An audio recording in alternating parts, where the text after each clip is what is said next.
안녕하세요. 윤지현 목사입니다. 오늘 산상수훈 제5강 온유한 자에 대해서 말씀을 전하려고 합니다. 우리가 첫 번째 심령이 가난한 자에 대해서 설명을 했고, 그것이 하나님을 만남으로 인해서 인간의 죄성이 드러나고 또 이 자신의 어떤 죄성을 보는 것을 통해서 슬퍼하고 애통하는 것, 그게 두 번째 애통하는 자라고 이렇게 말씀을 전했어요. 이제 오늘은 이 세 번째 온유한 자인데, 이런 온유함에 대해서는 여러 가지 이야기가 성경에 있습니다. 특히 이제 모세에 대해서 지면에서 가장 온유한 자라 이렇게 성경 표현하고요. 예수님께서도 나는 마음이 온유하고 겸손하니라고 이렇게 표현하죠. 그래서 오늘 나온 이 성경에 나오는 이 온유한 이 단어는 거기에 쓰여진 단어하고 똑같은 단어입니다. 그래서 이 온유라는 말은 말 그대로 온유하고 친절하고 겸손하고 동정심이 많은. 그래서 요번 최근에 이제 성경들은 the meek라고 이렇게 번역을 했던데, 영문 성경에 예전에 어떤 데 보면 gentleness라고 번역된 어떤 성경도 있고요.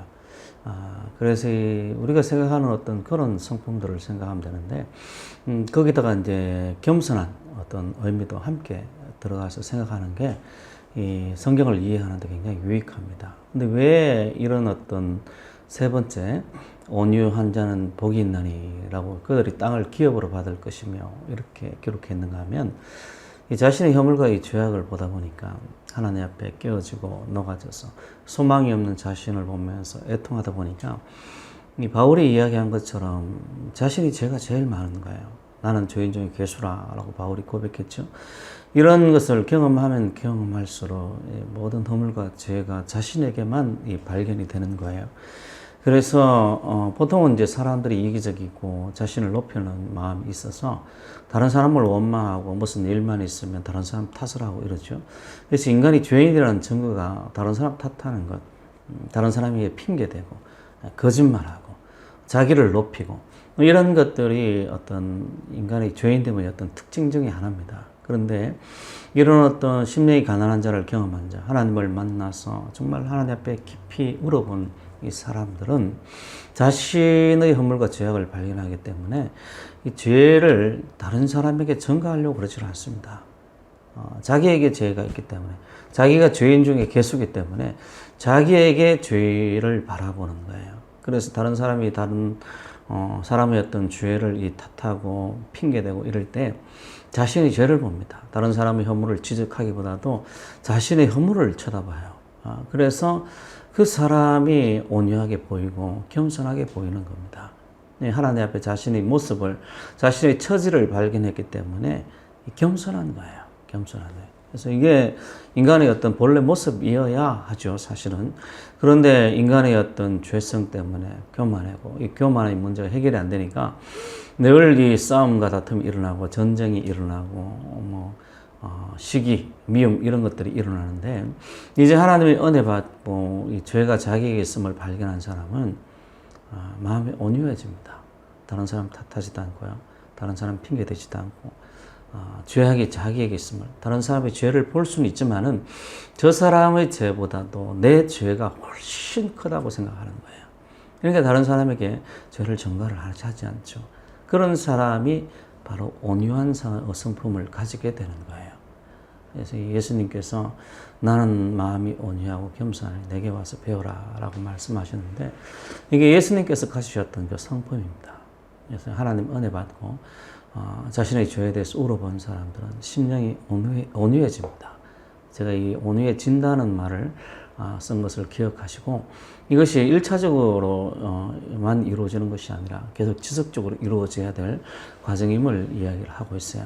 그래서 이 살아가는데 성경에도 그렇게 기록했지만은 이 교만이라는 게 하나님 앞에 나가는데 굉장히 큰 걸림돌입니다.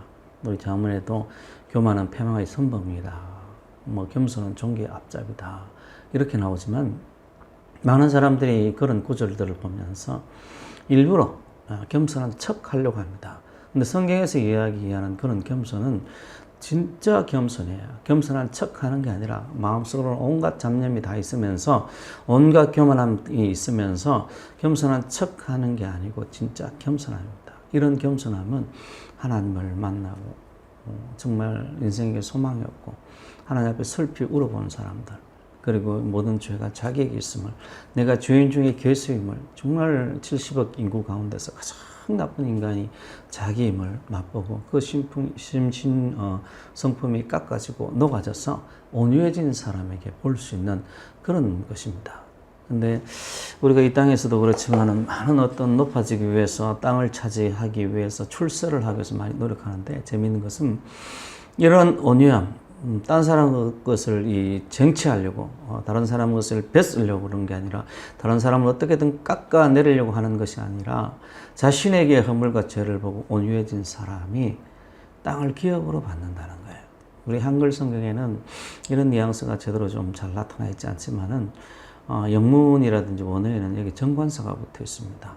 the earth라고 이렇게 더가 붙어 있어요. 더가. 그래서 특별한 땅이죠. 더라는 더가 정관사가 붙었다는 것은. 그래서 아마 이제 이 땅을 우리가 천국을 상속받는 그 기업으로 많이 생각을 합니다. 물론 1차적으로 그게 맞는 말이에요. 우리 주님께서 이 가나안 땅을 주신 것처럼 약속된 땅을 이야기를 합니다. 그러나 또 하나 또 그 의미가 확장될 수도 있어요. 이 땅에서도 어떤 사람이 잘 사는가 하면 온유한 사람이 잘 삽니다. 온유한 사람이 땅을 차지하고 온유한 사람이 잘 살아요. 그러니까 여러분들이 정말 이 땅에서 잘 살고 싶다면, 이 땅에서 행복하게 살고 싶다면 온유한 자가 되셔야 됩니다. 온유한 자가 되는 비결은 하나밖에 없어요. 하나님 만나고 자신의 허물을 발견하고 우리 인간의 욕망과 욕심과 그 자존감이라고 그러죠. 내가 높아지고자 하는 그런 마음들, 자존심, 이기심, 이런 것들이 다 헛되고 헛된 것을 깨달아야 정말 하나님 앞에 정말 철저하게 녹아지면서 그것 때문에 울고 성품이 온유해질 때야 하나님께서 그런 사람들에게 땅을 기업으로 주신다는 거예요. 기왕이면 하나님께서 축복하시는 사람들이 되길 원합니다. 우리 주의 성령께서 여러분 마음과 생각을 주장해 주셔서 온유한 자가 되기를 바랍니다. 하나님의 은혜가 오늘 이 한날도 있기를 주의 이름으로 축원합니다.